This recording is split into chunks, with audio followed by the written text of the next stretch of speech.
ওই কথা তার ভিতরে উদয় হয়। যখন নাকি সে খেতে যায় তখনও এই কথা উদয় হয়। বাজারে গেলে তার ভিতরে উদয় হয়, রিজিক আসমানে হুজুরের পকেটে কেন হাত দিলি? এই একটি কোরআনের আয়াতে আল্লাহর বান্দাকে 3 বছরের ভিতরে পরিবর্তন করে আল্লাহর ঘরখানায় কাবা নিয়ে পৌঁছাইয়া দিয়েছে। সেখানে গিয়ে দেখে ওই ওলি কাবা ঘর তওয়াফ করে, দৌড় দিয়ে ওনার 2 পা জড়ায় ধরেছে, হে আল্লাহর ওলি, বুঝতে পারিনি, আমাকে মাফ করে দিন। আল্লাহর ওলি বলেন, তুমি কি অন্যায় করেছো, কি অপরাধ করেছো যে আমি তোমাকে মাফ করে দিব? আমি তো চিনছি না তোমাকে, কে তুমি? লোকটা ডাকে, হুজুর এখন চিনতে পারতেছেন না, আমি ওই লোক যেই লোক আপনার পকেটে হাত দিয়েছিলাম, রিজিক তালাশ করেছিলাম। আপনি আমাকে কোরআনের একটি আয়াত তেলাওয়াত করে শুনিয়েছিলেন, ওই একটি আয়াতে 3 বছরের ভিতরে আমার গোটা জিন্দেগি পরিবর্তন করে আল্লাহর ঘর খানায় কাবা পর্যন্ত পৌঁছাইয়া দিয়েছে। তাহলে বোঝা গেল কোরআনের আয়াতে হয় অ্যাকশন, গানে হয় আর তুদের এখন গানে হয়। আচ্ছা, গান শুনতে শুনতে কেউ দরবেশ হয়েছে বলে আমার জানা নাই, আপনার জানা আছে? আর তুদের বলেন। কিন্তু কোরআন শুনতে শুনতে দরবেশ হয়েছে এমন ঘটনা একটা না, অনেকটা। জোরে বলেন ঠিক কিনা? তাই আল্লাহ রব্বুল আলামিন যখন রসুলকে বললেন আপনি কোরআন পড়েন, তখন তারা কয় হট্টগোল সৃষ্টি করব, হাত তুলে দিব, শীষ দিব, যাতে করে মুহাম্মদের কোরআন তেলাওয়াত শোনা না যায়। লক্ষ্য করেন, তখন তারা কয় নিষেধাজ্ঞাও কাজ হয় না, হট্টগোল করেও যখন কাজ হয় না। নজর ইবনে হারেস সে নর্তকী আইনা অর্ধ ল্যাংটা কইরা আগের আমলের কিসসা কাহিনী সূরা ইয়াসিন অত্যন্ত গুরুত্বপূর্ণ সূরা, যেই সূরার ফজিলত যদি বয়ান করা হয় তো আজকের সময় শেষ হবে, ফজিলত শেষ হবে। মোটামুটি কথা হলো আল্লাহর রসুল বলেন কোরআন মানুষের যেমন দেহের মধ্যে সবচেয়ে গুরুত্বপূর্ণ জায়গার নাম হলো দিল, কলব, ঠিক কোরআন শরীফের কলবের নাম হলো সূরাত ইয়াসিন। আল্লাহ রসুল সাল্লাল্লাহু আলাইহি ওয়াসাল্লাম বলেছেন যে এই সূরা কেউ যদি একবার তিলাওয়াত করে সে যেন কোরআন শরীফ 10 বার খতম করছে। তাহলে তো আর কোরআন শরীফ পড়া লাগেই না, সূরা ইয়াসিন বললে সারা যায়। আপনার যদি আবার এই প্রশ্ন করেন, এর জবাব এখন দেওয়ার সময় নাই, যে সূরা ইয়াসিন একবার পড়লে 10 খতমের সওয়াব কেমনে হয়? তাহলে কোরআন শরীফের ভিতরের এক সূরার নাম সূরা ইয়াসিন, এটা 10 খতমের সওয়াব কেমনে হয়? এর জবাব এগুলো বলার সময় নাই, আলোচনা অনেক। 2 নম্বর হলো এই সূরা ইয়াসিন এত গুরুত্বপূর্ণ যে কোনো মানুষ যদি ঘুমাবার সময় একবার সূরা ইয়াসিন তিলাওয়াত করে, ঘুম থেকে ওঠার সময় মহান আল্লাহর পক্ষ থেকে ঘোষণা হয় যে তোমার গুনাহ সব মাফ করে দেওয়া হয়েছে। সূরা ইয়াসিন যদি কেউ তিলাওয়াত করে তো ওই দিন সমস্ত বিপদ আপদ থেকে তাকে হেফাজত করার জন্য এই সূরা হলো তার জিম্মাদার।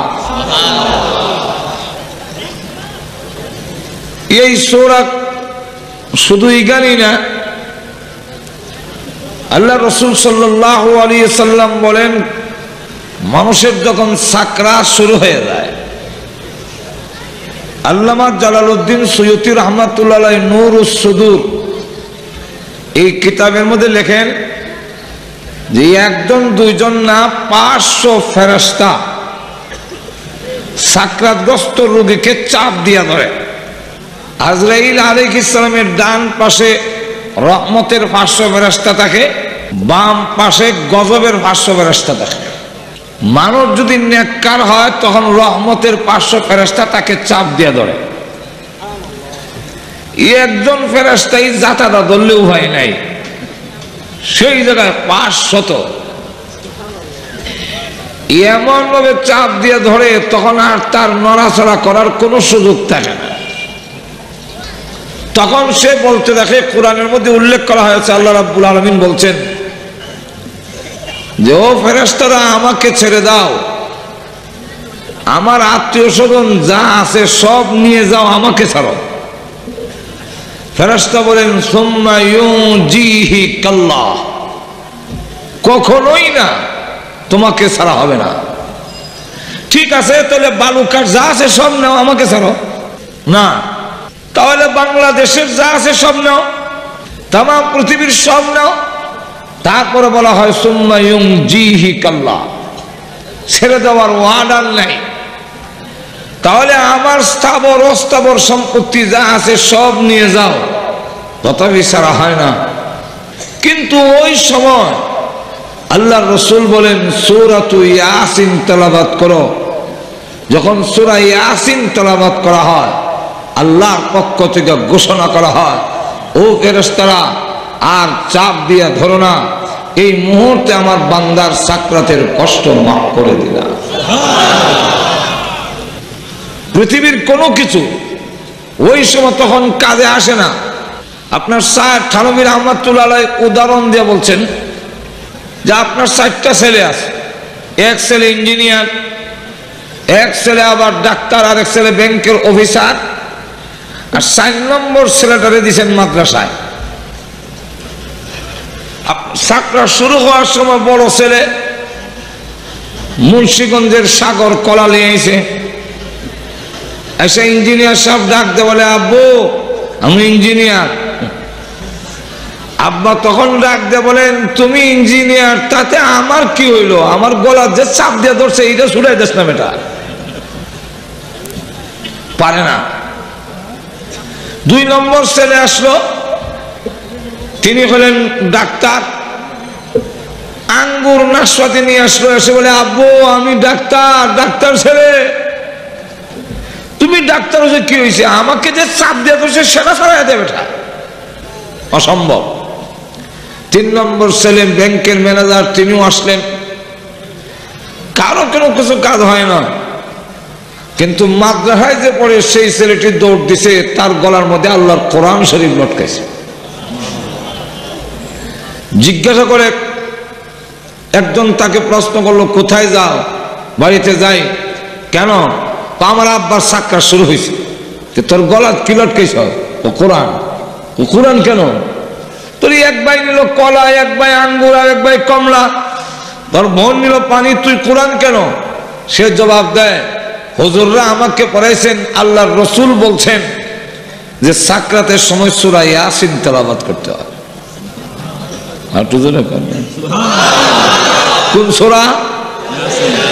তাই আমি সূরা ইয়াসিন পড়ব। বাবার কানের কাছে গিয়া পড়ে ইয়াসিন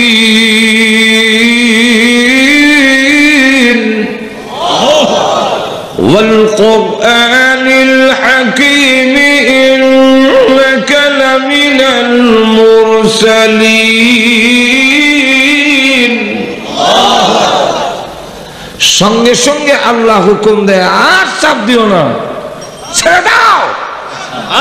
এই মুহূর্তে আমার বান্দার আযাব কষ্ট আমি আল্লাহ মাফ করে দিলাম। তাহলে চিন্তা করেন, তাম দুনিয়ার সমস্ত ধন সম্পদ, তাম দুনিয়ার সমস্ত লোক লস্কর যা আছে, সকল সম্পদের চাইতে সূরা ইয়াসিনের তেলাওয়াতের মর্যাদা অনেক বেশি। ঠিক কিনা? এইভাবে যদি ফজিলত বলতে যায় আজকের সময় শেষ করা সম্ভব নয়, রাখলাম এখানে। এখন আসুন এই সূরাটা নাজিল করার কারণ কি, যাকে শানে নুজুল বলা হয়। তাফসীর কারকদের ভাষায় যেই ঘটনাকে কেন্দ্র করে অথবা কোনো প্রশ্নের জবাবে অথবা কোনো অবস্থার প্রেক্ষিতে যেই সূরা বা যেই আয়াত নাজিল হয়েছে, এটাকে তাফসীর কারকদের ভাষায় সববে নুজুল অথবা শানে নুজুল বলা হয়। এই সূরাটা নাজিল করার কারণ কি এবং এই সূরা কখন নাজিল হইল? এই সূরার পরে লেখা আছে মাক্কিয়াতুন। মাক্কি, মাক্কি কাকে বলে? কোরআন শরীফ যে 23 বছর নাজিল হয়েছে, কোন সূরা কোন আয়াত নাজিল হয়েছে পাহাড়ে, কোনটা উটের উপরে, কোনটা ঘরে, কোনটা বাজারে, কোন যুদ্ধের ময়দানে, কোন উহুদ পাহাড়ের গর্তের ভিতরে। এই সবগুলোকে একত্রিত করে তাফসীর কারকরা, মুফাসসির কেরামরা দুই ভাগে ভাগ করে ফেলেছেন। যেখানেই নাজিল হোক, হিজরত করার আগে যদি নাজিল হয়ে থাকে তাকে মাক্কি বলা হয়, হিজরত করার পরে যদি নাজিল হয় তাকে মাদানী বলা হয়। মাজুর এখন ঠিক না? এক জায়গায় গিয়া দেখি এক লোক টান মারছে, মক্কা গেলাম, মদিনা গেলাম, ঢাকা গেলাম, সিলেট গেলাম রে, কিন্তু হরসপুরের মতো এমন জায়গা পাইছি না। এমনি এক বৃদ্ধ লোক সিলি মারছে। তার এক যুবক ছেলে জিজ্ঞাসা করে, চাচা আপনি সিল্লি মারলেন কেন? উনি তো বলতেছে মক্কা গেছে, মদিনা গেছে, ঢাকা গেছে, সিলেট গেছে, হরসপুরের মতো এমন জায়গা হয়েছে না। তো হরসপুরের জায়গাটা কি মক্কা মদিনার থেকে আরো সুন্দর হইব? না না, মক্কা মদিনার থেকে কি ফজিলত হরসপুরের বেশি? বুঝলেন না? তো আপনি সিল্লি মারলেন কেন? তখন মুরব্বী জবাব দেয়, আমি তো এইগুলা খেয়াল করছি না, টানের সুটেই সিল্লি মারছি।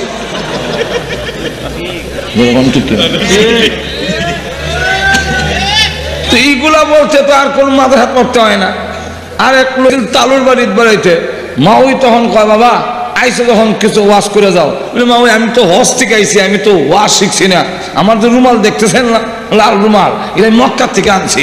লাম পাঞ্জাবি যে দেখতেছেন, এটা আসলে হজ করতে গেলে প্রথমে হাজির সাহেবরা একটা লাম্বা পাঞ্জাবি আনে। এই পাঞ্জাবিটা আসলে কিন্তু হজ থেকে আনছি। রুমাল যেটা দেখতেছেন মাথায়, এইটা আমি মক্কা থেকে আনছি। তখন মা ওই কয়, আমরা এখানে ওয়াজ করলো রুমাল মাথা দিয়ে হাত দিবেন না, লাম্বা পাঞ্জাবি গাও দিয়া, তো তুমি বাবা রুমাল মাথা দিয়ে লাম্বা পাঞ্জাবি দেওয়া হারবে না কেন? মাওই মনে করছে এমন রুমাল আর লাম্বা পাঞ্জাবি এলেও ওয়াজ হয়। এখন মহল্লার মহিলাদেরকে ডাক দিয়া ঘর ভরে ফেলছে। এখন না করলেও তো একটা সমস্যা। তখন কাঁদ দিয়া শুরু করলো, মা ওই গো, ও মা, যখন চিটাগাং গেলাম তো ফানি ছাড়া আর কিছু দেখছি না। কি দেখছে? এরপরে যখন জিদ্দা বন্দর নামলাম তো বালু ছাড়া আর কিছু দেখছি না। এমনি মা ওই কান্দা শুরু করছে। মহিলারা কয়, কি গো তোমার ভূত চাইতে কি ওয়াজ করে? বালু ছাড়া আর কিছু দেখছি না, হানি ছাড়া কিচ্ছু দেখছি না, কুরআনও নাই, হাদিসও নাই। তখন মা ওই কহ, কথা তো ঠিক হয়, তুমি যে সিল্লি মারলা, বলে আমি তো এগুলো বুঝছি না, টানা শুরু সিল্লি মারছি। এখন লক্ষ্য করে দেখেন, গভীর রজনীতে তাফসীরের মতো তীক্ষ্ণ জিনিস আলোচনা করা আর শোনেরা সেই নার্ভে কাজ করে না। যাই হোক, তত সংক্ষেপ করে আপনাদের সামনে তুলে ধরার চেষ্টা করব। এখন মাক্কি এবং মদনীর এই সূরাগুলোর বিষয় কি, এগুলো এখন আলোচনা করার সময় নাই যে মাক্কি সূরাগুলোর মধ্যে আলোচনার বিষয় কি এবং 30 পারা কোরআনের মূল বিষয়টা কি। তো মাক্কি এবং মদনী সূরাগুলোর মূল বিষয়গুলো জেনে নেন। মাক্কি সূরাগুলোর মধ্যে 3টি আলোচনা প্রধান, একটার নাম তাওহীদ, একটার নাম রিসালাত, আর একটার নাম আখিরাত। এই 3টার সংক্ষেপ নাম হইল ঈমান। কি নাম? ঈমান। আরো জোরে বলেন, কি নাম? তাওহীদ, রিসালাত, আখিরাত। আর মাদানী সূরাগুলোর মধ্যে বেশিরভাগ আলোচনা হইল নামাজের কথা, রোজার কথা, হজের কথা, যাকাতের কথা, সমাজনীতি, ব্যবসা নীতি, এই যাগুলো আছে, যুদ্ধ নীতি, বেশিরভাগ হলো মদনী সূরা। এটার সংক্ষেপ একটার নাম হইল আমল। তাহলে মোট বিষয় হলো 30 পারা কোরআনের মূল সাবজেক্ট, মূল বিষয় হলো ঈমান আর আমল। এই ঈমান এবং আমলের মাধ্যমে আল্লাহ রাব্বুল আলামিন বলে দিয়েছেন, দুনিয়ার রাজত্ব যদি পেতে চাও, দুনিয়ার রাষ্ট্র ক্ষমতা পেতে চাও, নেতৃত্ব পেতে চাও, এই দুই শর্তের বিনিময় দেওয়া হবে। পরকালেও যদি জান্নাত পেতে হয়, এই দুই শর্তের বিনিময় দেওয়া হবে। পরকালেও যদি জান্নাত পেতে হয় ঈমান আর আমলের মাধ্যমে, ইহকালেও যদি রাজত্ব পেতে হয়, তাহলে এই দুই শর্ত পূরণ করো, আমি আল্লাহ ওয়াদা দিলাম পৃথিবীর নেতৃত্ব তোমাদের হাতে দান করা হবে। নাই আয়াতগুলো ফরনের সময় নাই, কোরআন আসেনি এরকম। আর তো জোরে বলেন কোরআনে আছে কিনা এরকম? ওয়াদাল্লাহু আল্লাযীনা আমানু মিনকুম وعملوا الصالحات ليستخلفنهم আল্লাহ রাব্বুল আলামিন বলেন ওয়াদাল্লাহু আল্লাযীনা আমানু মিনকুম ওয়া আমিলুস সালিহাত, আল্লাহ প্রতিশ্রুতি দিয়েছেন তোমাদের সাথে, তোমাদের মধ্যে যারা ঈমান আনবে আর ওয়া আমিলুস সালিহাত আমলে সালেহ করবে, লা ইস্তাখলিফান্নাহুম, লাম ইদারা বলা হয় লাম তাকিদ, লা ইস্তাখলিফান্না, এই ফান্না যে ফান্না নুন নুন এটা যখন নুন তাকিদ, কথা বলছেন। এখন পরে দাও তাকিদ, আগে দাও তাকিদ, এর অর্থ হলো নিশ্চয় নিশ্চয় আমি আল্লাহ পৃথিবীর খেলাফত নেতৃত্ব তোমাদেরকে দেব। আপনারা বলতে পারেন এটা তো ওয়াজের না, না পরে আল্লাহ দৃষ্টান্ত দিয়া বলেন কামাস্তাখলাফ আল্লাযীনা মিন ক্বাবলিহিম, যেইভাবে তোমাদের পূর্ববর্তী লোকদেরকে দিয়েছিলাম আজও দেব।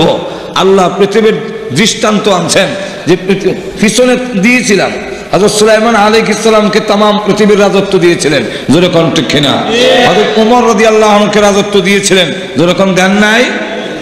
তাহলে মাক্কি সূরাগুলো আর মাদানী সূরা এবং 30 পারা কোরআনের মূল বিষয় বলে দিলাম, মনে আছে তো? একটার নাম ঈমান আর একটার নাম, আরো জোরে বলেন, ঈমান আর আমল। যেমনি ভাবে আল্লাহর প্রতিশ্রুতি, আল্লাহর ওয়াদা, এটা কি কোনোদিন মিথ্যা হতে পারে? আরো জোরে কোন? তাহলে আল্লাহ যে বলছেন तमाम পৃথিবীর নেতৃত্ব তোমাদেরকে দেওয়া হবে, এখন আমি আপনাদের কাছে জানতে চাই तमाम পৃথিবীর নেতৃত্ব কি মুসলমানের হাতে না কাফেরের হাতে? তাহলে আল্লাহর ওয়াদা গেল কই? তবে বোঝা গেল আমরা শর্ত পূরণ করলে, ঠিক না, আল্লাহ দিবেন। আমার সাথে আপনার ওয়াদা করলেন যে হুজুর আপনি আইলে আপনাকে সম্মান করা হবে, আমিও যদি না আই সম্মানও নাই, ঠিক তেমনি হবে আল্লাহ রাব্বুল আলামিনের ওয়াদা, তোমরা দুই শর্ত পূরণ করো, আমি আমারটা করব। লক্ষ্য করে দেখেন বিশ্বনবী রাহমাতুল লিল আলামিন সহ আবু বকর সিদ্দিক এবং ওমর রাদিয়াল্লাহু আনহু কোনো ভার্সিটিতে লেখাপড়া করেননি। তিনি যারা বেশি লেখাপড়া জানতেন তাদের খাতায় ওমরের নাম নাই। হযরত ওমর রাদিয়াল্লাহু আনহু নিজে একটি মাঠ দেখে চোখের পানি ছেড়ে দিয়ে কাঁদতেছেন। লোকেরা জিজ্ঞাসা করেন, ওমর আপনি এই ময়দানের দিকে তাকায়া কাঁদছেন কেন? উনি বলেন, আমার পেছনের ইতিহাস মনে হয়ে গিয়েছে। পেছনের ইতিহাস কি? আমি ছিলাম এই মাঠের একজন ছাগল বকরির রাখাল। যেরকম ঠিক কিনা? কিসের রাখাল? এই ময়দানে আমি উট চড়াইছি, ছাগল চড়াইছি, বকরি চড়াইলাম। উট ভেড়া আমার কথা মানত না। আমি বাড়িতে গেলে আব্বা আমাকে থাপ্পড় দিত আর বলতো, হলে ওমর 50টা ছাগল বকরির মধ্যে 10টা কম, 40টা আছে, বাকি 10টা গেল কোথায়? ওমর বলেন, আমি জবাব দিতাম 10টা কি হয়েছে জানি না। আব্বা আমাকে থাপ্পড় দিয়া জিজ্ঞাসা করতো, ওমর তোর মাথার মধ্যে উটের লেদা আছে না, কিভাবে আসলো, মাথায় আসলো কিভাবে? ওমর রাদিয়াল্লাহু আনহু বলে, আমি জবাব দিতাম, আব্বা প্রচন্ড গরমের মধ্যে আমি উটের পিছনে ছায়ার জন্য বসে থাকি, আর উট আমার মাথার মধ্যে লেদা সেনা যা দিবার সব দেয়। আব্বা তখন থাপ্পড় দেয়ার কয়, লম্বা যত আহমক তত লম্বা হইছিস, আকল বুদ্ধি হয় নাই। আমি সেই ওমর, আমার দেহের কোনো পরিবর্তন নাই, শুধু আল্লাহ দেওয়া আদা পূরণ করেছি। এখন আমি উট আর বেড়ার রাখাল নই, আমি এখন বকরির রাখাল নই। আমি ওমর এখন আঙ্গুলের ইশারায় অর্ধেক পৃথিবী পরিচালিত হয়। আমি এখন আমিরুল মুমিনিন, খলিফাতুল মুসলিমিন। শুধু মানুষ নয়, সমস্ত মাখলুকগুলো এখন আমি ওমরের আঙ্গুলের ইশারায় পরিচালিত হয়। মদিনায় ভূমিকম্প শুরু হয়েছে। ওমর নামাজ পড়তেছিলেন, ভূমিকম্প হয়েছে। নামাজের সালাম ফিরাইয়া জমিনে আঘাত দিয়া বলেন, তোর সাহস কম না? আবার আসতে বলেন সুবহানাল্লাহ, মহিলারা শুনে নেব না। হ্যাঁ জমিন, তোর তো সাহস কম না? তোর পেটে শুয়ে আছেন সাইয়্যিদুল মুরসালিন, তোর পেটে শুয়ে আছেন আবু বকর সিদ্দিক। আমি ওমর তোমার পিঠের উপরে নামাজ পড়তেছিলাম। তোমাকে তো সৃষ্টি করছে আমার কল্যাণের জন্য, কন্যা তোমাকে তো বলে দেওয়া হয়েছে আমার অনুগত থাকার জন্য। আল্লাযী জাআলা লাকুমুল আরদা যালুলা ফামশু ফি মানাকিবিহা। তোর কাঁধে সওয়ার হব আমি, তুই আমাকে বহন করবে, এটাই হলো তোর কথা। আমি যত অন্যায় করি তুই কথা বলবি না। কন্যা একদিন জমিন কথা বলবে, এখন বলে না কেন? আপনি জিনা করলেও বলে না, খুন করলেও বলে না, লাশ আইনা গর্তের মধ্যে রেখে দিল গোপন করে, জমিন কিচ্ছু বলে না। অথচ জমিন একদিন কথা বলবে। একটু জোরে কান। ইয়াউমাইযিন তুহাদ্দিসু আখবারাহা বিআন্না রাব্বাকা আওহা লাহা। হাদ্দাসা ইউহাদ্দিসু তুহাদ্দিসান। জমিন একদিন মুহাদ্দিস হবে, বর্ণনা দিবে। আখবারাহা, খবরের বহুবচন আখবার। সব যখন এইভাবে বর্ণনা দিবে, তখন মানুষেরা বলবে, জমিন রে তোর কি হইল? যাক, হ্যাঁ জমিন, তোমাকে আমার খেদমতের জন্য সৃষ্টি করা হয়েছে। তুমি যে নাড়া দিলে, এত তো আমার নামাজের ধ্যানমগ্নতায় অসুবিধার সৃষ্টি হয়েছে। বান্দা, এই যে বন্ধ হোক আঘাত করলেন, আজও বন্ধ, কালও বন্ধ। এখন পর্যন্ত মদিনার ভূমিকম্প নাই।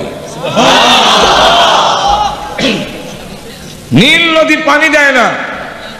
আর এখন বর্তমানে গিয়া বিশ্বাস না করলে পরীক্ষা করে দেখেন, চৈত্র মাসে 1 ইঞ্চি পানি কমে না, আষাঢ় মাসে 1 ইঞ্চি বাড়ে না। যেখানে আছে সেখানে কমেও না, বাড়েও না। কেন? ওমর রাদিয়াল্লাহু আনহু সিডি দিয়েছিলেন, বিসমিল্লাহির রহমানির রহিম মিন জানিবে ওমর ইবনুল খাত্তাব ইলা বাহরিন নীল। খাত্তাবের ছেলে ওমরের পক্ষ থেকে নীল নদীর কাছে সিডি। হে নীল নদী, আমার সিডি পাইতে দেরি হবে, পানি দিতে দেরি করতে পারবে না। যদি পানি দিতে দেরি করো, বরাত করে দেওয়া হবে। তোমার মতো নদীর আমার কোনো প্রয়োজন নাই। আর একটু জোরে বলবেন না সুবহানাল্লাহ। সিরিটা পাঠিয়ে দিলেন মিশরের তদানীন্তন সময়ের গভর্নর আমর ইবনুল আস রাদিয়াল্লাহু আনহুর কাছে। বললেন যে সিরিটা জায়গায় পৌঁছাইয়া দিও। লোকেরা হাসে আর কয়, এমন আশ্চর্য কথা শুনছি না। লোকেরা গেছে দেখার জন্য। হযরত আমর ইবনুল আস সরের মধ্যে সিটি রেখে উনি পাড়ের দিকে দৌড়ায়, পানিও হিসেনের দিকে দৌড়ায়। এই যে নদী ভরলো, আজও বললো, কাজও বললো, আর কমে না। হযরত ওমর রাদিয়াল্লাহু আনহু কত বলবো, অসুবিধা হইতেছে আপনাদের? ওমর রাদিয়াল্লাহু আনহু যখন নাকি শুনলেন যে মদিনা টর্নেডো আসতেছে, বিশ্বের সবচেয়ে বড় ক্ষমতাধর রাষ্ট্র হন কোনটা জানেন? বাংলাদেশ, আমেরিকা। এবারও আমি আসার পরে আর গতবার আমি যাওয়ার আগে তাদের বাণিজ্যিক রাজধানীর নাম হলো নিউ ইয়র্ক। নিউ ইয়র্কের মধ্যে সবচেয়ে গুরুত্বপূর্ণ শহরের নাম হলো ম্যানহাটন। তারা গর্ব হইল ম্যানহাটন ভূমিকম্প হবে না, কোনোদিন টর্নেডো হবে না। কিন্তু গত বছর এই বছর আপনি পেপার পত্রিকা দেখছেন, দেখেন নাই যে টর্নেডোর হামলা? এখন তারা অবস্থা এরকম, পেপার পত্রিকা এবং টেলিভিশনে দেখাচ্ছে এত মাইল স্পিডের টর্নেডো আসবে। এই লোকজন বাড়িঘর ছেড়ে নিরাপদ জায়গায় যাও, নিরাপদ জায়গায় নেওয়ার জন্য চেষ্টা করে। টর্নেডোকে প্রতিহত করার মতো ক্ষমতা নাই। লক্ষ্য করে দেখেন, পৃথিবীর যেই কোনো রাষ্ট্র যদি আমেরিকাতে হামলা করে তাকে প্রতিহত করার মতো ক্ষমতা আমেরিকার আছে, কিন্তু টর্নেডো আসতেছে দেখে এটা আটকাতে পারে না। আর তুজোরে কন্যা পারবে না, যেটা আল্লাহ আগে বলে দিয়েছেন ১,৫০০ বছর আগে। আর তুজোরে কন্যা বলবো কোরআনের আয়াত না অসুবিধা হচ্ছে? ইল্লা আযাব রাব্বিকা লাওয়াকি' মা লাহু মিন দাফি'। হে রাসূল, আপনার রবের পক্ষ থেকে যখন আযাব পতিত হবে, মা লাহু মিন দাফি', তাকে প্রতিহত করতে পারবে না। এটা ওই সময়ও যখন নাকি বদরের যুদ্ধে বন্দীদেরকে ছেড়ে দেওয়া হবে জামিন দিয়ে, তখন এক কাফের সর্দার আসলো তাদেরকে জামিন দিয়ে ছুটানোর জন্য। আর রাসূল তখন কোরআন শরীফ পড়তেছেন, সূরা তূর পড়তেছেন। আর এই আয়াত পর্যন্ত যখন গেছে ইন্না আযাব রাব্বিকা লাওয়াকি' মা লাহু, তখন ওই সর্দার ডাক দিয়া কয়, মুহাম্মদের ধর্ম গ্রহণ না করে উপায় নাই, বাধ্য হইয়া কইছি। এমনি না, সিফাত পেলা সিফা বলে কি সিবা? মুহাম্মদ তো তোমার কিছু কইলো না, মানলো না, তো কি সিবা? তখন ডাক দেওয়া কয়, সিবাটা কি বুঝছো না? তোমরা তো দেখো নাই। বলে না। বলে আমি যখন মুহাম্মদ সাল্লাল্লাহু আলাইহি ওয়াসাল্লামের কোরআন শরীফ পড়া শুনতেছি, আর যখন পড়লো ইন্না আযাব রাব্বিকা লাওয়াকি' মা লাহু মিন দাফি', এমনি তাকায় দেখি উপর থেকে একটা কালো গজবের হাত, লম্বা লম্বা নখ, লম্বা লম্বা চুল, আমাকে ধরার জন্য এইভাবে আসতেছে। আমি তখন ডাক দিয়ে বললাম, এই হাত লাত উজ্জা মানাতের দোহাই দেই, আমার ধরিস না। দোহাই মানে না, হুমকি দিলাম, আমার গোষ্ঠী বলো সন্ত্রাসী গোষ্ঠী, তোর হাত ভেঙে ফেলবে। এরপরেও মানে না। যখন দেখলাম হাত একবার আমার গাঢ় লেগে গেছে, এমন সময় ভাবলাম মুহাম্মদের কালিমাটা হইলা দেখি, এমনি বললাম লা ইলাহা ইল্লাল্লাহ। তাকায় দিকে হাত আধা উপরে উঠে গেছে, এমনি আমি আর বললাম লা ইলাহা ইল্লাল্লাহ, আরো উঠে। তখন আমি লা ইলাহা ইল্লাল্লাহর জিকির শুরু করে দিলাম, লা ইলাহা ইল্লাল্লাহ, লা ইলাহা ইল্লাল্লাহ। আর দেখে হাত কালি উপর দিকে যায়। এখন আমার বিশ্বাস হয়ে গেছে লাত উজ্জা মানাত গজব থেকে রক্ষা করতে পারে না। পৃথিবীর কোন শক্তি গজব থেকে রক্ষা করতে পারে না। রক্ষা করতে পারে একমাত্র মুহাম্মদের কালিমা। তাই বাধ্য হয়ে মুহাম্মদের কালিমা পড়তে হয়েছে।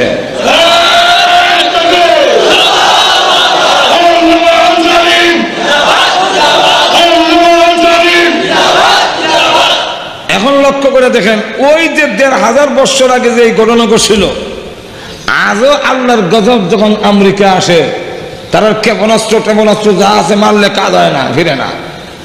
যেরকম ঠিক কিনা?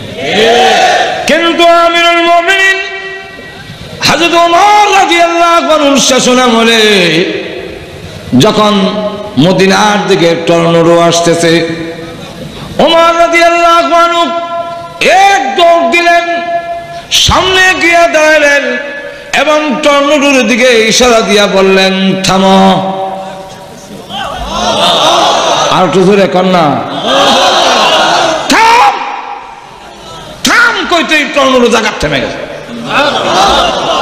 হযরত ওমর রাদিয়াল্লাহু আনহু এখন সামনের দিকে যায় আর টর্নেডো পিছের দিকে যায়। যেতে যেতে পিছনে নিয়ে আঙ্গুল দিয়ে দেখায়, ওই পাহাড়ের ভিতর দিয়ে যাবি, কোন বস্তিত হামলা করিস না। সুবহানাল্লাহ। এখন আঙ্গুলের ইশারা যেই দিকে দিছে ওই দিকে টর্নেডো পাহাড়ের ভিতর দিয়ে চলে গেছে, কোন বস্তিতে হামলা করলো না।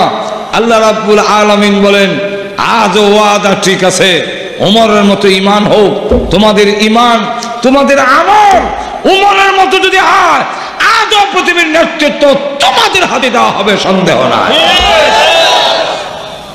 2 নম্বর হলো এই পৃথিবীর থেকে বিদায় হইয়া জান্নাত পাইতে গেল ঈমান আমল ছাড়া হবে না।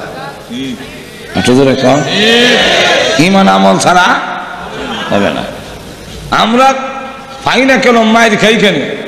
আমরা না ঈমান সংশোধন হয়েছে, না আমল সংশোধন হয়েছে। যেরকম ঠিক কেন? আল্লাহ রাব্বুল আলামিন বলেন, ইন্নাল্লাযীনা আমানু ওয়া আমিলুস সালিহাত কানাত লাহুম জান্নাতুল ফিরদাউসি নুজুলা। আল্লাহ রাব্বুল আলামিন বলেন, নিশ্চয়ই যারা ঈমান এনেছে এবং আমলে সালেহ সৎকর্ম পরায়ণ হয়েছে, আমি আল্লাহ তাদেরকে জান্নাতুল ফেরদাউসের মেহমান বানাবো।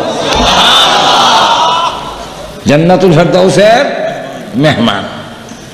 মেহমান বলার কারণে আপনারা আবার মনে করেন না কয়েকদিন রেখে বিদায় দিব। মেহমান শব্দটাই বোঝা যায় তাহনের লোকরা। আপনারা আমার কথা বুঝেন কিনা? আল্লাহ তুই কিছু হা না কইেন। যদি কেউ বলে উনি আমার মেহমান, এতেই বোঝা যায় আর বুঝবার বাকি থাকে না, উনি থাকবে না, চলে যাবে। যেরকম ঠিক না? শ্বশুর বাড়িতে তো কেউ থাকে না, থাকলে মেহমান থাকে না, শেষ পর্যন্ত গড় জামাইয়া হয়ে যায়। তাহলে আল্লাহ যে বললেন মেহমান বানাবেন, এতে বোঝা যায় বের করে দিবেন। তাই পরের আয়াতে বলেন, খালিদিনা ফিহা লা ইয়াবগুনা আনহা হিওয়ালা।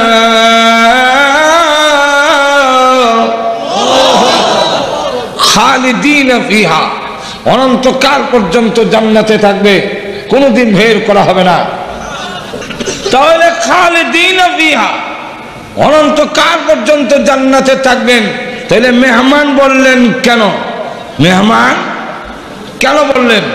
মুফাসসিরিনে কেরাম অনেক জবাব দিচ্ছেন। এর একটা জবাব হলো, আল্লাহ বুঝাইতে চান একদল হলো কামলা শ্রমিক, আর আরেক দল হলো মেহমান।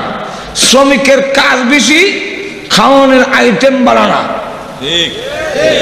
আর তো জোরে বলেন, শ্রমিকের কাজ বেশি না কম? কিন্তু খাওয়ানোর আইটেম বাড়ানা, উন্নত না। এই শুটকি, আলুর ভর্তা, ডাল, যেরকম ঠিক কিনা? আর বিয়াই কামলা শ্রমিক না মেহমান? মেহমান। বিয়াই কারো বাড়িতে গেলে ধান কাটার সময় গেলে আপনারা ধান কাটান তো নাকি? বিয়াই আইসেন যখন সময় মতো কিছু ধান কাটতে দেন, বলেন নাকি? বিয়াই কাম ভালো না, কিন্তু খাওয়ানোর আইটেম। আল্লাহ বুঝাইতে চান জান্নাতুল ফেরদাউসের মেহমান বানাবো। এর অর্থ হলো জান্নাতে আর কোনো কাজ নাই, নামাজ নাই, রোজা নাই, আর কোনো মেহনত নাই, কিন্তু প্রতি ওয়াক্তে 70,000 প্রকারের আইটেম তোমাদেরকে দেওয়া হবে। খাওয়ান আইটেম ভালো, কাজ নাই। কথা বুঝছেন? এখন আসুন, সব কথা বলার সময় নাই। তাহলে লক্ষ্য করে দেখেন, জান্নাত পাইতে গেল ঈমান এবং আমল লাগবে। পৃথিবীর নেতৃত্ব হইতে গেল ঈমান আমল লাগবে। তাহলে কোরআনের বিষয় হলো দুইটা, একটার নাম ঈমান আর একটার নাম আমল। শয়তানও বসে নাই, শয়তানে এই দুই জিনিস দিয়ে পৃথিবীর নেতৃত্ব লাভ করে আমারে তোমরা সাইজ করবা, আর পরকালেও আল্লাহ আমাকে জাহান্নামে দিবে, তোমরা আরামে গাড়ি দৌড়াবে জান্নাতের ভিতরে, এই সুযোগ আমি দেব না। জোরে কণ্ঠে খেনা। তাই শয়তান আমাদের ঈমানকে ধ্বংস করার জন্য শিরকের আস্তানা গেড়েছে, শিরকের পা পেতেছে, শিরকের মাধ্যমে ঈমান ধ্বংস করার জন্য, আর আমলকে ধ্বংস করার জন্য বেদাত নামক ষড়যন্ত্রের জাল বেঁধে রেখেছে। আর জোরে কণ্ঠে খেনা। এবং শিরক এবং বেদাত কারে কয়? এবং শয়তান কি নিজে এসে এগুলা করবে? না না, মিনাল জিন্নাতি ওয়ান নাস, এর দল কিন্তু মানুষের মধ্যে আছে, জিন্নাতের মধ্যেও আছে। মানুষের মধ্যে কারা? তো মানুষের মধ্যে জানে নাকি মুস নিয়ে কান লাগাইছে, গোটায় হক বার করন লাগে, মাথার মধ্যে জট লাগাইছে, নামাজ পড়ে না, গেঞ্জা খায়, এরপরে আবার নামাজ দাঁড় দাঁড়ে না, মাঝে মাঝে চোখ বন্ধ করে কয় হাক মাওলা। আর বলে নামাজের দরকার নাই, উজু গুসুলও লাগে না, পানির নিচে মোমের বাতি বান বাতাসে নিভে না। আরে ফির আউলিয়ারা নামাজ পড়তে উজু গোসল লাগে না।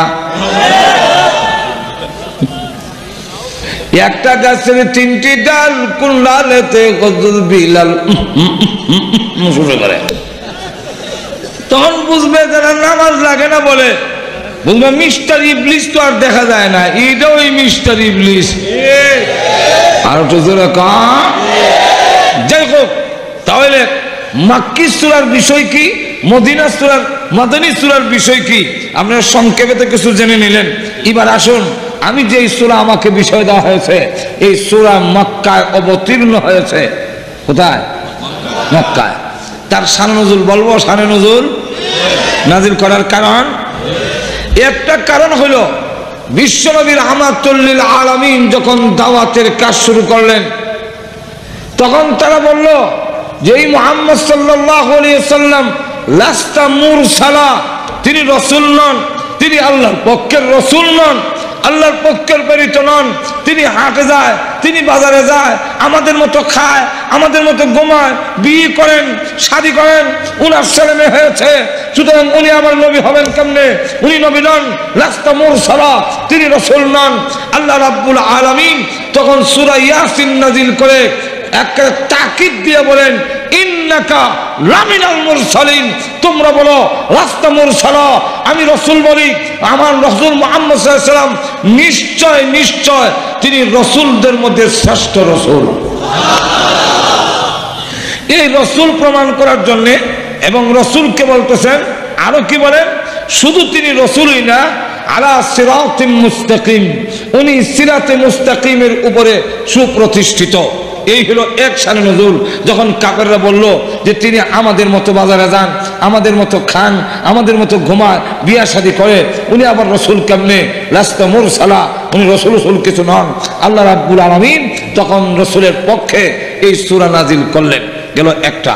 2 নম্বর শানে নজুল হইল রসুল সাল্লাল্লাহু আলাইহি ওয়াসাল্লামকে যখন বলা হলো আপনি কোরআন তেলাওয়াত করুন, তো যেই মাত্র রসুল তেলাওয়াত শুরু করলেন, কাফেরদের মধ্যে জালজালা শুরু হয়েছে, ভূমিকম্প আরম্ভ হয়েছে। কোরআন তেলাওয়াতে মানুষের কলবের মধ্যে ক্রিয়া শুরু করছে। কোরআন তেলাওয়াতে মানুষের দিল চেঞ্জ করে ফেলে। যখন কোরআন তেলাওয়াত শুরু করলো, তখন আবু জাহেল আর ওলীদ ইবনে মুগিরা, আরেকটার নাম নাসর ইবনে হারেস, তারা বইয়া সিদ্ধান্ত নিল যে আমরা কেউ কোরআন শুনবো না। শুনলেই যখন অবস্থার পরিবর্তন হয়, কেউ কোরআন শুনো না। এই আইন পার্লামেন্টে পাশ করে যখন ছেড়ে দেওয়া হলো, কেউ কোরআন শরীফ শুনবে না, আইন করছেন। আল্লাহ কোরআনে বলছেন, وَقَالَ الَّذِينَ كَفَرُوا لَا تَسْمَعُوا لِهَذَا الْقُرْآنِ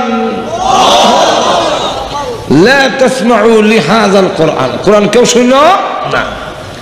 এখন দেখা গেল যারা আইন করছে কোরআন শুনো না, এরাই কে দেখা যায় কোরআন শোনার জন্য দাঁড়ায় আছে। এখন একজন আরেকজনকে জিজ্ঞাসা করে, তুমি না আইন করছো শোনার নাই? তুমিও তো আইন করছো শোনার নাই, তুমি আসলে কেন? তুমি আসলে কেন? কথা হলে বোঝা যায় এই আইন দিয়া সাধারণ পাবলিককে আটকায় রাখা সম্ভব নয়। অতএব আমাদের আইন পরিবর্তন করার দরকার। আর তো জোরে কর না। তখন কি করলো? আয়াতের শেষের অংশ, ওয়ালগাউ ফীহি লাআল্লাকুম তাগলিবুন।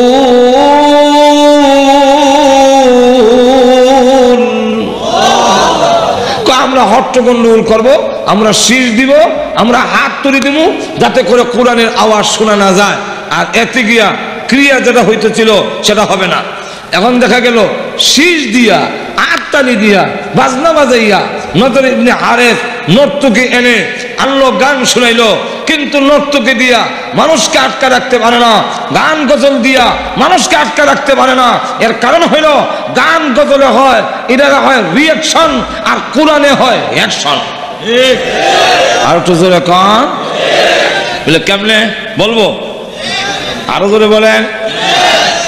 আমি এক মাহফিলে আমারও দাওয়াত, আরেক বক্তার দাওয়াত, পর্দার আড়ালে মেয়েরা প্রায় এক সাইডে ওয়াজ শুনতেছে।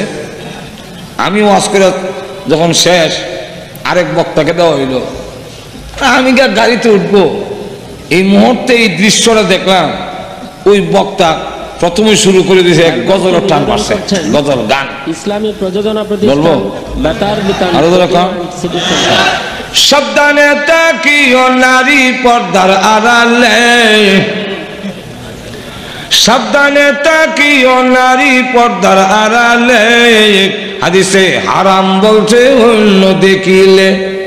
এটা তালনা যদিও কথা বলো না, গজল যে কোনো জিনিস আপনি বলতে যদি বলেন শরীয়তে বলছে কয়েকটা শর্তের সাথে জায়েজ, নাহলে গজলও জায়েজ না, নাচও জায়েজ না, কোনো জিনিস জায়েজ না, সঙ্গীতও জায়েজ না। শর্ত হইল এক নম্বর, তোমার সঙ্গীতের মধ্যে, তোমার নাচ গজলের মধ্যে আখিরাতের কথা থাকতে হবে, আল্লাহ এবং নবীর প্রশংসা থাকতে হবে। দুই নম্বর হলো তোমার গান গজলের ঢং, উচ্চারণ ভঙ্গি, তাল, এটা যেন গানের সাথে না মিলে। যদি গানের সাথে মিলে যায় তাহলে ভালো কথা বললেও এটা জায়েজ হবে না। বুঝাতে পারছি কিনা? যায় কোরআন শরীফও যদি কেউ গানের তালে ভরে জায়েজ না, হারাম। কোরআন শরীফে কিন্তু একটা গানের তাল আছে, কেউ যদি শুরু করে দেয় আলহামদুলিল্লাহি রাব্বিল আলামিন রে আর রহমানির রহিম মালিকি ইয়াউমিদ্দিন, যাই জীবনী আর তো এরকম জায়েজ হবে না, হারাম? আরো ধরে বলেন, এটা আমার কথা না, রাসূল বলছেন গানের তালে কোরআন শরীফ পড়ো না, গানের সুরে পড়া যাবে না। যেরকম ঠিক কিনা? এখন লক্ষ্য করে দেখেন, এই গজলটা ভালো কথা, কথা বলা, সাবধানে তাকিও নারী পর্দার আড়ালে, কিন্তু তাল ডান্সে বেদের মেয়ে জুসনায় আমায় কথা দিয়েছেন। আর তো জোরে কর না, ইগেনের সে আর তার ইগেনের লে, জোরে কর ঠিক কিনা? সাবধানে তাকিও নারী পর্দার আড়ালে, এই যে লে, জোরে কর ঠিক কিনা? এই কারণে এটা অ্যাকশন না হইয়া রিঅ্যাকশন হয়। কথা তো বলছিল ভালো, সাবধানে তাকিও নারী পর্দার আড়ালে, হাদিসে হারাম বলছে অন্য দেখিলে, আবার হাইরে কইয়া দিছে আর গুতা দিছে। বলে এক মহিলা পর্দা টান্দা সিরা কয় মুল্লাডারে দেখ কেন, তাহলে অ্যাকশন হয়েছে না রিঅ্যাকশন হয়েছে? আরো ধরে বলেন। আর আল্লাহর কোরআনে হয় অ্যাকশন, অ্যাকশন। আর তো ধরে কন কি হয়? আরো ধরে বলেন কি হয়? অ্যাকশন। এক আল্লাহর ওলি রাস্তা দিয়ে যাচ্ছেন, আর এক ডাকাত গিয়ে পকেটে হাত দিছে। হাত দেওয়ার পরে হুজুর বলতেছেন তুমি আমার পকেটে হাত দিলে কেন? সে কয় হুজুর বেয়াদবি মাফ করবেন, আমাদের রিজিক তো আপনাদের পকেটে। ডাকাতের রিজিক হুজুরের পকেটে। হুজুর বললেন কোরআনে কি বলে আর তুমি কি বলছো? কোরআনে আয়াতটা শুনে যাও। কোরআনে একটা আয়াত শোনাই দিলেন, বলবো আয়াতটা? আরো বলে বলেন, ওয়াফিস সামাই রিজকুকুম ওয়া মা তুআদুন।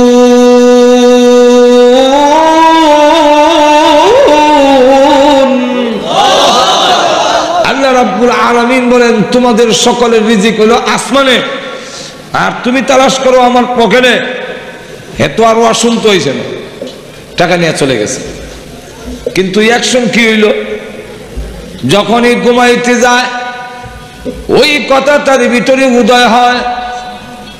যখন নাকি সে খেতে যায় তখনও এই কথা উদয় হয়, বাজারে গেলে তার ভিতরে উদয় হয়, রিজিক আসমানে হুজুরের পকেটে কেন হাত দিলি?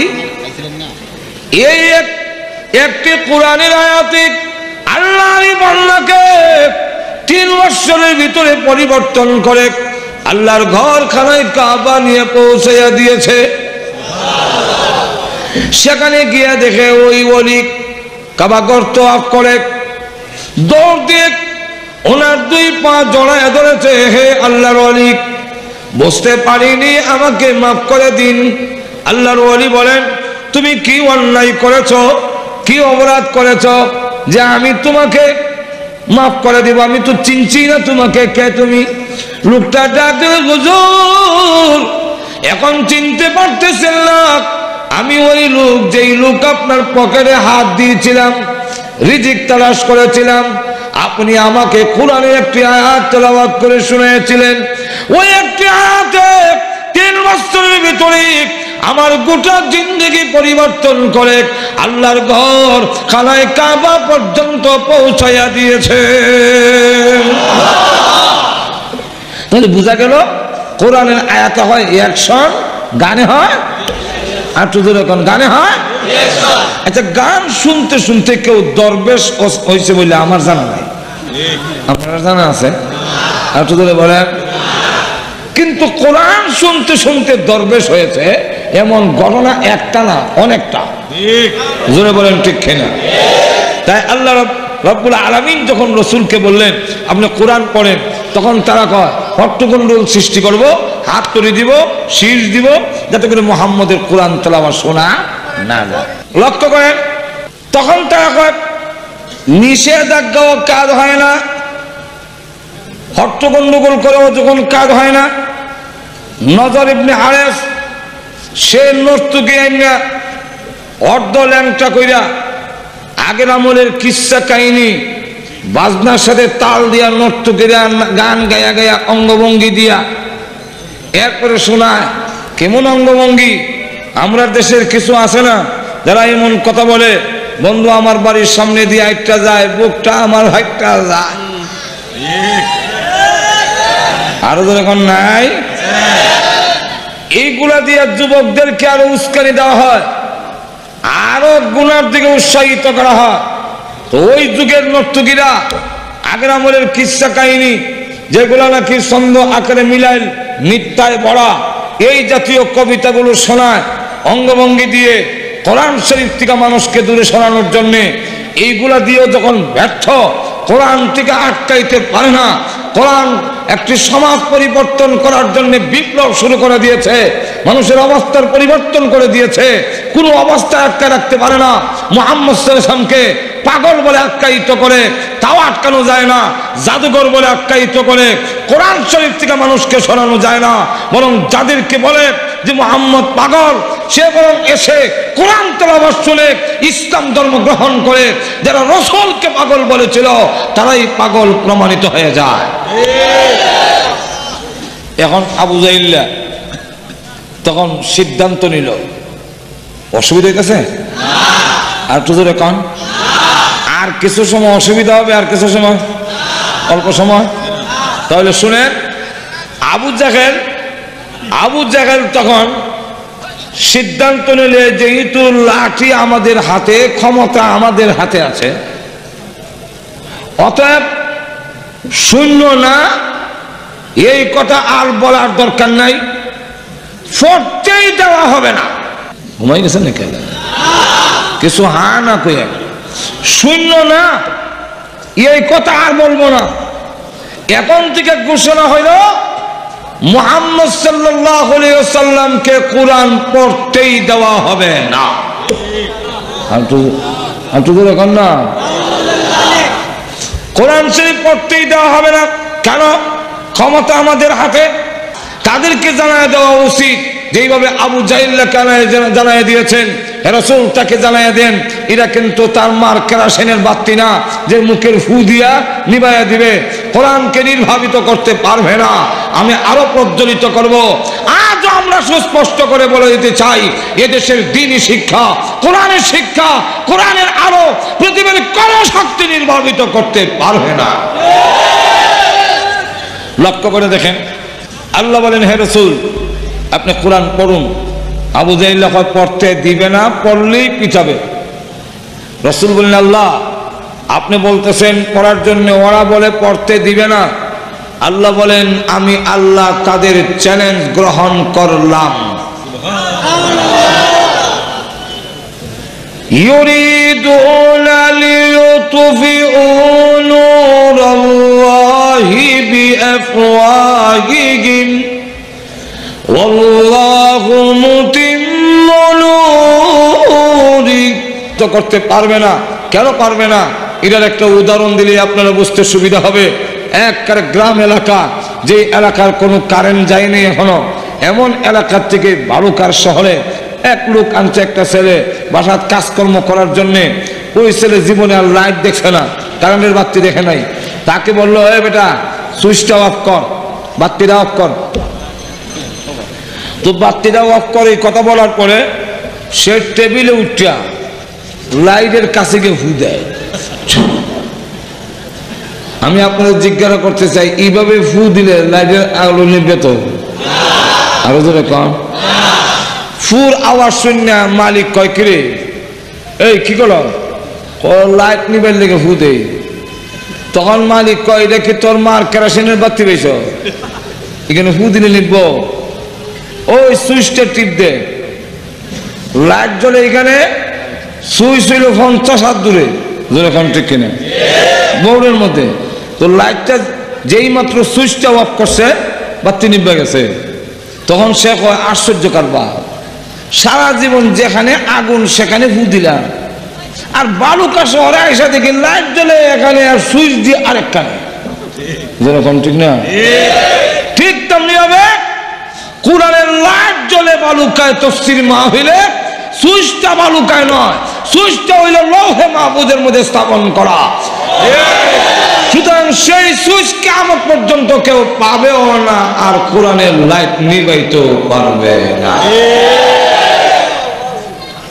কিন্তু আল্লাহ বলেন পড়েন। আবু জাহেল কয় পড়তে দেব না। আল্লাহ বলেন, চ্যালেঞ্জ গ্রহণ করলাম। আমার কোরআনের পড়া তেলাওয়াত বন্ধ করে কেমনে আমি দেখতাম।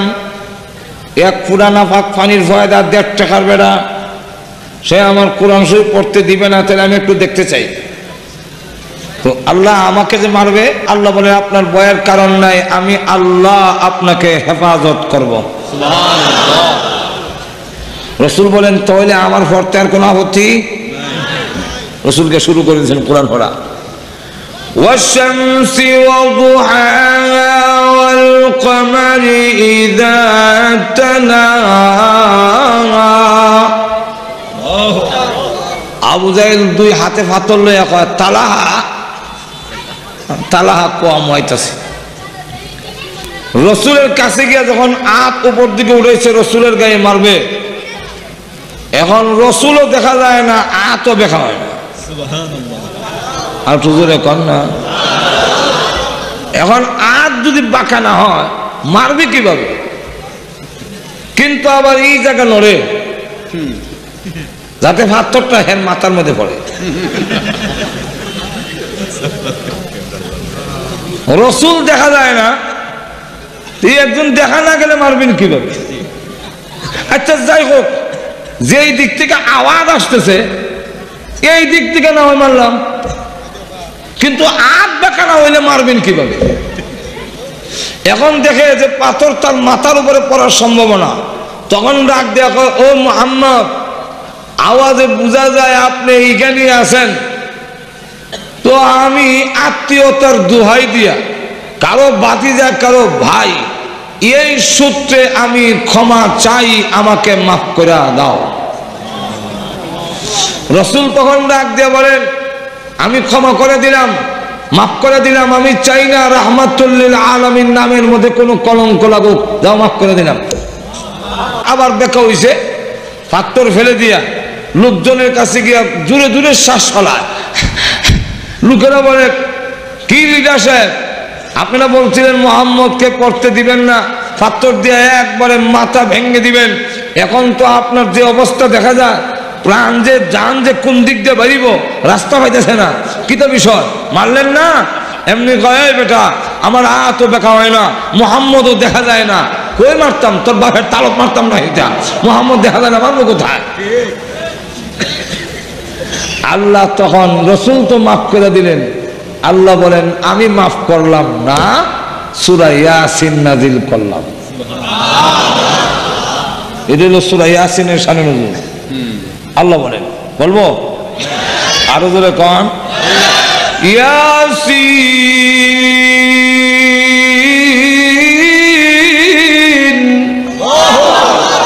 ওয়াল কুরআনিল হাকীম ইন্নাকা লামিনাল মুরসালিন আলা সিরাতিন মুস্তাকিম তানজিলাল আজিজির রহিম। আল্লাহ রাব্বুল আলামিন বলেন ইয়াসিন, ইয়াসিন দিয়ে কি বুঝাইলেন? মুফাসসির ইকরাম বলেন ইয়াসিন আল্লাহর নামও হতে পারে, রাসূলের নামও হতে পারে। তাফসীর কারকদের মধ্যে দুই মত, কেউ বলেন ইয়াসিন আল্লাহর নাম, কেউ বলেন ইয়াসিন রাসূলের নাম, কেউ বলেন ইয়াসিন দিয়া আর আসল অর্থ হইল ওয়াল্লাহু আ'লামু বিমুরাদিহি, তার আসল অর্থ আল্লাহ ছাড়া কেউ জানে না। কিন্তু অনেকে কয় হইতে পারে, এটা হইতে পারে, সেটা হইতে পারে। কেউ বলেন ইয়া দিয়া হে, আর সিন দিয়া হইল সৈয়দ, এর অর্থ হলো হে সৈয়দ, এ সৈয়দ দিয়া হে মুহাম্মদ সাল্লাল্লাহু আলাইহি সাল্লাম। কেউ বলেন ইয়াসিন দিয়া আল্লাহ বুঝাইছেন ইয়া মানে হে, আর সিন মানে ইনসান, ইনসান দিয়া বুঝে মানুষ। ইয়াসিন হে মানুষ মানে হে মুহাম্মদ সাল্লাল্লাহু আলাইহি ওয়াসাল্লাম। কেউ বলেন ইয়াসিন ইলা দিয়ে আল্লাহ বুঝাইছেন ইয়া আইয়ুহার রাজুল, হে মুহাম্মদ সাল্লাল্লাহু আলাইহি সাল্লাম। অর্থাৎ রাসূলকে সম্মানসূচক ভাবে আল্লাহর নাম উচ্চারণ না করে দুনিয়ার মানুষের সামনে তুলে ধরলেন। মুহাম্মদের সম্মান মর্যাদা এত বেশি যে আমি মুহাম্মদ তার নাম উচ্চারণ করি নাই। আর তুজরে কন্যা সব নবীর নাম কোরআন শরীফে আছে, নাম ধরে ডাক দিয়েছেন আল্লাহ না বলে ডাক দেন নাই। ইয়া আদম নাম ধরে ডাক দিয়েছেন। ইয়া আদম অর্থ হইল হে, হে আদম, আমরা বাংলা হইল হে আদম। আল্লাহ আদমের নাম ধরে ডাক দিয়েছেন। আবার নূহ নবীকে ডাক দিয়েছেন ইয়া কইয়া, ইয়া নাম ধরিয়া ক্বালা ইয়া নূহ, হে নূহ নবী নাম ধরে ডাক দিয়েছেন। ইব্রাহিম নবী নাম ধরে ডাক দিয়েছেন ওয়ানাদাইনাহু আইয়া ইব্রাহিম, নাম ধরে হে ইব্রাহিম নাম ধরে ডাক দিয়েছেন। মুসা নবীর নাম ধরে ডাক দিয়েছেন ওমা তিলকা বিয়ামিনিকা ইয়া মুসা, ইমের নাম ধরে ডাক দিয়েছেন ইয়া জাকারিয়া, ইয়া ইয়াহইয়া। কিন্তু 30 পারা কোরআনের ভিতরে কোথাও ইয়া মুহাম্মদ আছে না। আপনি ধরে বলেন যাক, ডাক দিয়ে বলেন ওয়াল কুরআনিল হাকীম। নিবেদন করছেন ইসলামী প্রযোজনা প্রতিষ্ঠান কোরআনের কসম, কোরআনের শপথ করে বলছি। কোন কোরআন? কোরআনের সিফত বয়ান করেন আল হাকিম। হাকিম মানি, হাকিমের ব্যাখ্যা দিতে গেলে আজকের দিনে হবে না। হাকিমের একটা ব্যাখ্যা হলো ওয়াল কুরআনিল হাকিম, এর অর্থ হলো ওয়াল কুরআনিল মজবুত। আল্লাহ রাব্বুল আলামিন বলেন মজবুত কিতাবের কসম খেয়ে বলি। মজবুত কিভাবে? যে দুনিয়া উলট পালট হতে পারে, দুনিয়ার বিভিন্ন জিনিস রদ বদল হতে পারে, বিভিন্ন বই পুস্তকের রদ বদল হতে পারে, কিন্তু আমি আল্লাহর কালাম কিয়ামত পর্যন্ত একটা নক্তা জের জবর রদ বদল হবে না। আর তো জোরে কন। 2 নম্বর ব্যাখ্যা হলো কোরআনুল হাকিমের নির্ভুল, নির্ভুল জোরে কন কি ভুল? আজ পর্যন্ত কোরআনের একটা ভুল ধরতে পারে নাই, বরং যারা ভুল ধরতে এসেছেন তারা নিজেরাই কোরআনের কাছে আরো উল্টা ধরা খাইছেন। আরো যখন ঠিক কিনা? কোরআনের কাছে ধরা খাইছেন, এই গণনা বলার টাইম নাই। গেল ওয়াল কোরআনিল হাকিম, গেল 2 নম্বর ব্যাখ্যা।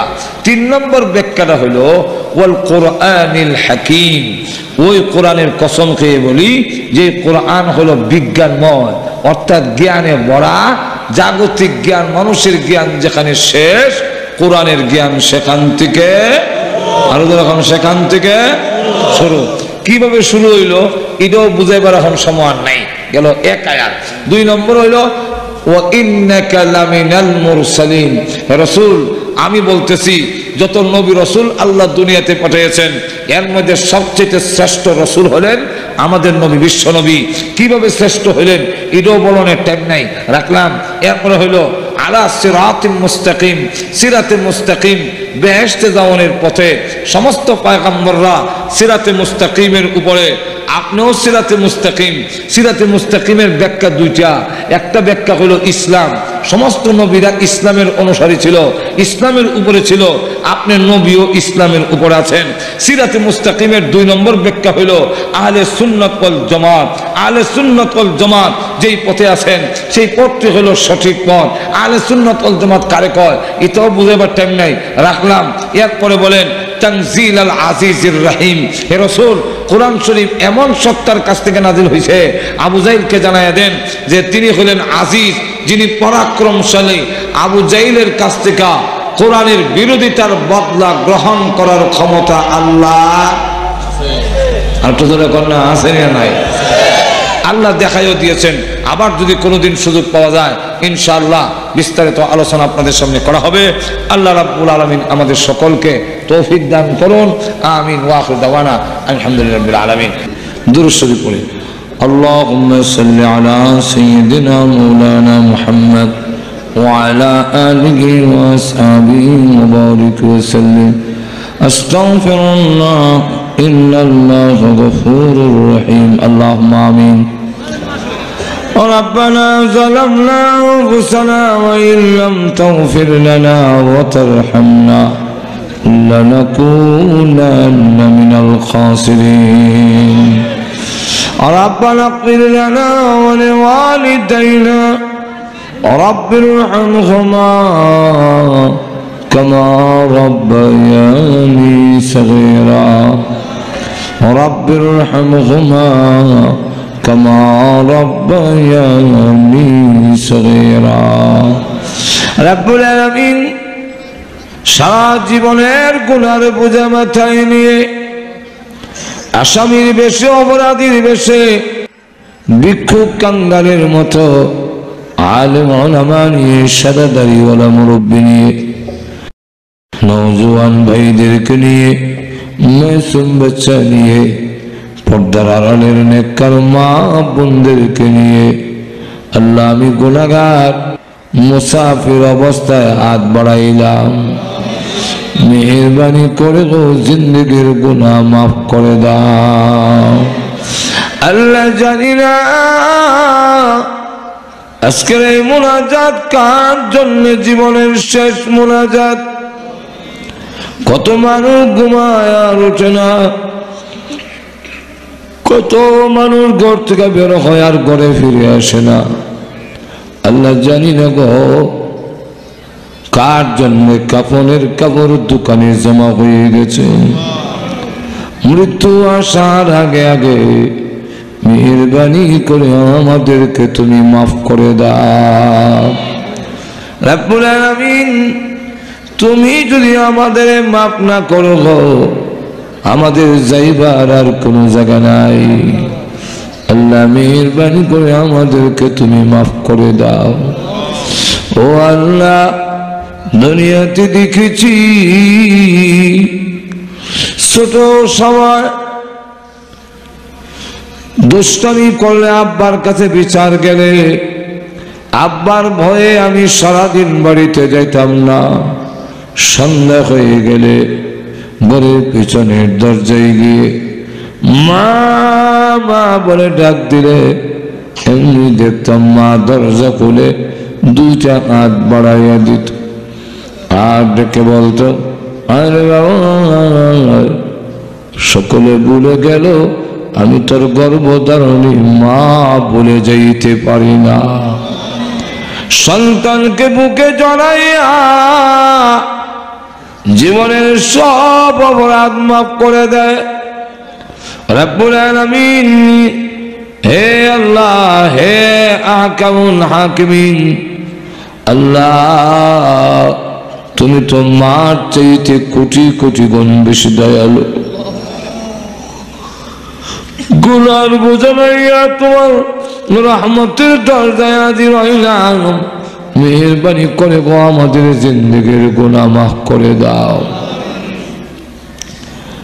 তুমি বিনে কেউ নাই দিলে তারাইয়া, কোথায় যাব ফিরে আসবো ঘুরিয়া ঘুরিয়া। আল্লাহ তুমি ছাড়া আমাদের যাইবার আর কোনো জায়গা নাই। আল্লাহ আমরা যে যে উদ্দেশ্য তুলেছি প্রত্যেকের নেক আশা পূরণ করে দাও। আমাদের মধ্যে যারা অসুস্থ আছেন সুস্থ করে দাও। আল্লাহ আমাদের সন্তানগুলোকে পাক্কা নামাজি বানায়া দাও। আল্লাহ তাদেরকে হক্কানি আলেম হাফেজ বানায়া দাও। আমাদের স্বামী স্ত্রীর মধ্যে মিল মহব্বত বাড়ায়া দাও। এই এলাকার নারী পুরুষ সকলকে পাক্কা নামাজি বানায়া দাও রব্বুল আলামিন। আল্লাহ তাআলা প্রভু, ও প্রভু, আমাদের পক্ষ থেকে লাখো কোটি দুরূদ ও সালাম সোনার মদিনা পৌঁছাইয়া দাও। আল্লাহ আজকের এই তাফসীর মাহফিলের আয়োজন যারা করছেন, শোনার জন্য যারা এসেছেন, আল্লাহ সাহায্য সহযোগিতা যারা করেছেন, টাকা দিয়া পয়সা দিয়া শ্রম দিয়া, মেহেরবানি করে এই মাহফিল সকলের জন্য নাজাতের ওসিলা বানায়া দাও রব্বুল আলামিন। আমাদের আল্লাহ যত আত্মীয় স্বজন, বিশেষ করে মা বাপ যাদের কবরে ঘুমায় আছেন, আল্লাহ মা বাবার কবরে আযাব দিও না। আল্লাহ মার কথা বলতে পারি না, গর্ভে থাকা অবস্থায় আমি কত লাথি মার কলিজায় মারছি, কত রাত গেল আমি আমার মাকে ঘুমাইতে দেই না। আল্লাহ ওই মা যাদের নাই মার কবরে আযাব দিও। আল্লাহ মার কবরে আযাব দিও না। আল্লাহ আব্বার কবরে আযাব দিও না। মা বাবার কবরে জান্নাতের বাগান বানায়া দাও রব্বুল আলামিন। আল্লাহ তাআলা প্রভু হে আল্লাহ, আমাদের দাদা দাদি, নানা নানি, শ্বশুর শাশুড়ি, আত্মীয় স্বজন, ভাই ব্রাদার, বন্ধু বান্ধব যে যেখানে কবরে ঘুমিয়েছেন, আল্লাহ সকলের কবরের আযাব মাফ করে দাও। আল্লাহ তাআলা আমাদের সকলকে মক্কা মদিনা বারবার জিয়ারত করার তৌফিক দাও। আল্লাহ যেদিন মরণ দাও গো, ঈমানের সাথে মরণ দিও, বেঈমান বানায়া কবরে নিও না। আল্লাহ ক্যান্সার দিও না। আল্লাহ হাড় কিডনি নষ্ট করে দিও না। আল্লাহ প্যারালাইসিস দিয়ে বিছনায় ফেলে রেখে মরণ দিও না। আল্লাহ রাস্তাঘাটে গাড়ির নিচে পালাইয়া বেইজ্জত করে মারো না। আল্লাহ যেদিন মরণ দাও, শাহাদাতের মরণ দিও। আর কমসে কম জুম্মার দিনে আমাদের সিজদার মধ্যে মালাকুল মউত পাঠাইয়া দিও রব্বুল আলামিন। এই এলাকার অনেকেই ছিলেন আল্লাহ, হযরত মাওলানা বেলায়েতুল্লাহ নূর সাহেব, উনি স্ট্রোক করে হাসপাতালে পড়ে আছে। আল্লাহ তাকে হায়াতে তয়্যিবা দাও, শিফায়ে আজিলা কামিলা ইনায়াত ফরমাও। আল্লাহ পূর্ণ সুস্থতা দান করো।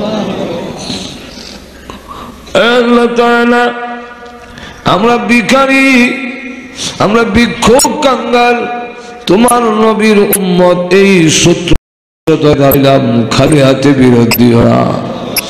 ভিখারি দুয়ারে খাড়া আল্লাহ দেওয়া করে ভিখারি দুয়ারে খাড়া